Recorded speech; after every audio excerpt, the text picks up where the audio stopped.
Hi welcome to this YouTube video. और आज बात करते हैं मार्केट में कैसे क्या रहा।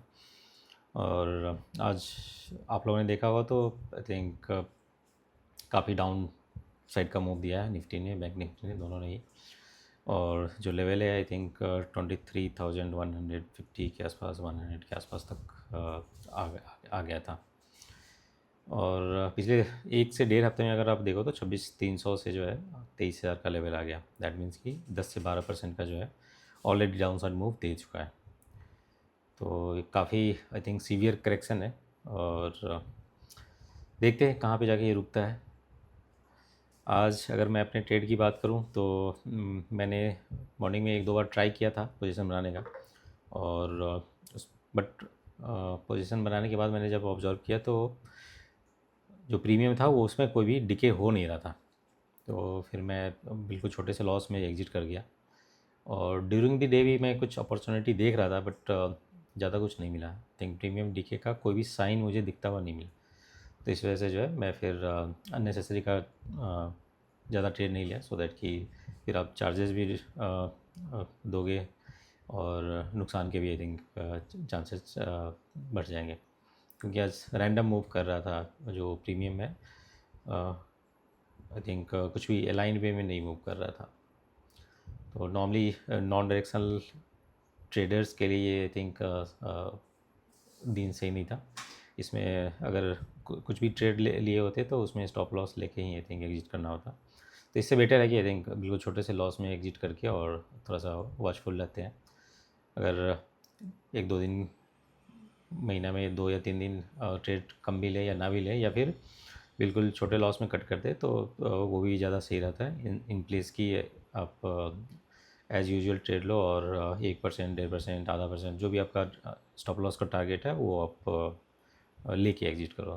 तो बिहेवियर ऑप्शन प्रीमियम के बिहेवियर के अकॉर्डिंग आई थिंक ये कॉल लेना ज़्यादा सही रहता है। तो इसलिए मैंने चूज़ किया कि थोड़ा साइड लाइन पे ही आई थिंक बैठते हैं। तो एक बार चलते हैं स्क्रीन पे, देखते हैं कैसे क्या मार्केट रहा है।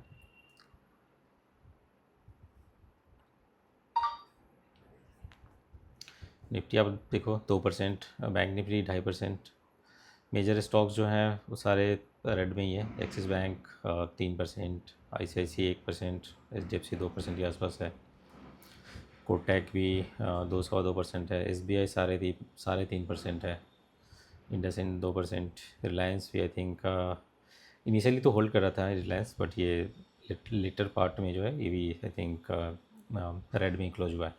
TCS भी 1.25% है। विप्रो 2.5%। इन्फोसिस 1.5% के आसपास। M&M भी अच्छा खासा पीटा है आज, 3.25%।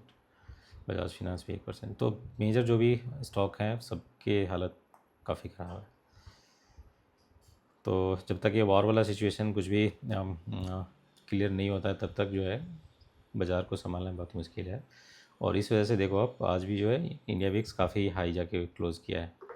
तो ये नॉर्मली ये इस तरह का मार्केट जो है, जो डायरेक्शनल ट्रेडर होते हैं नॉर्मली कोई भी डायरेक्शन प्रेडिक्ट करके और उस तरह का पोजीशन लेके बैठते हैं, उनके लिए ज़्यादा सही है। तो ये ओवरऑल आई थिंक आज का मार्केट रहा है। और मेजरली पिछले 3-4 दिनों में ना बैंक निफ्टी सबसे ज़्यादा आई थिंक डाउनसाइड का मूव दिया है। तो कुछ तो इकॉनमी के लिहाज से या रेट हाइक होने के लिहाज से कुछ तो लग रहा है कि कुछ ना कुछ है गुंजाइश। इस वजह से जो है ये इस तरह से बिहेव कर रहा है।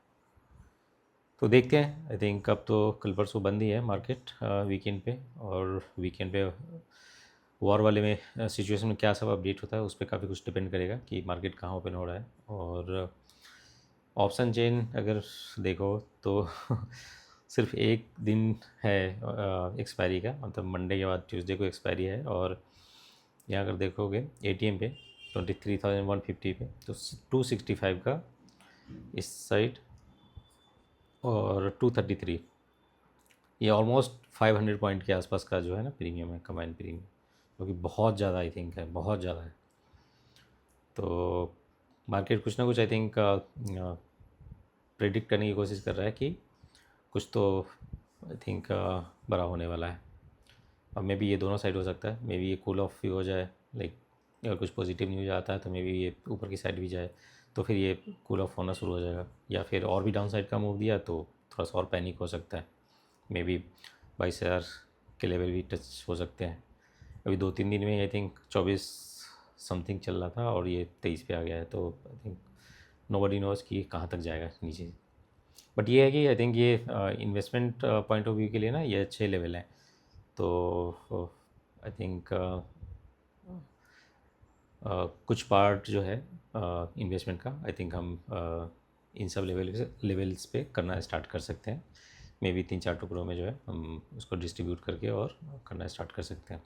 ये अच्छे लेवल हैं। आप देखो मे बी अगर कुछ स्टॉक समझ ना भी आए तो निफ्टी 20 का आई थिंक हम लेके रख सकते हैं, एटलीस्ट वो इंडेक्स के अकॉर्डिंग मूव करता रहेगा। तो इन्वेस्टमेंट का तो आई थिंक मेरे हिसाब से लेवल ही अच्छा है। तो देखते हैं आई थिंक अगले हफ्ते क्या अपडेट आता है, स्पेशली वॉर लाइक सिचुएशन वाले पे, कि कैसे क्या ईज डाउन होता है या फिर नहीं, तो उसके अकॉर्डिंग आई थिंक कुछ भी प्लान कर सकते हैं। बट अभी से मंडे के लिए कुछ भी स्ट्रेटजी तो ज़्यादा कुछ नहीं समझ में आएगा। आई थिंक नॉर्मल जो नॉन डायरेक्शनल का स्ट्रेटजी होता है वो एक रेंज सेल करने का है, बट वो कहाँ पे ओपन होगा या किस तरह का बिहेवियर रहेगा वो थोड़ा सा मार्केट ओपन होने के बाद और प्रीमियम के मूवमेंट के अकॉर्डिंग ही देखना पड़ेगा।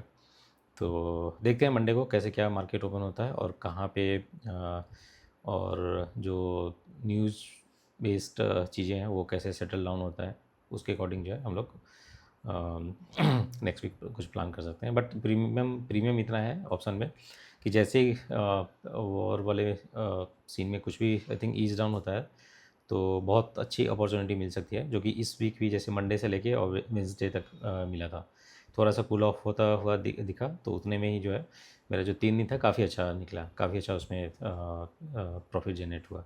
कल और आज नेग्लिजिबल था, छोटे छोटे लॉसेस थे, तो उसको अब डजेंट मेक मोर सेंस।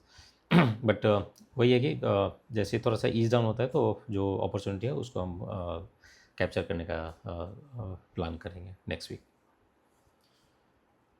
तो देखते हैं कैसे क्या मार्केट रहता है मंडे ऑनवर्ड, और उसके अकॉर्डिंग जो है कुछ स्ट्रेटजी जो है जो समझ में आएगा उसके हिसाब से मैं मंडे ऑनवर्ड शेयर करूँगा। तो आपसे मिलते हैं अगले वीडियो में, तब तक जो है इस वीडियो को ज़्यादा से ज़्यादा लाइक करिए, शेयर करिए, और चैनल को सब्सक्राइब नहीं किया तो सब्सक्राइब ज़रूर कीजिएगा। Thank you.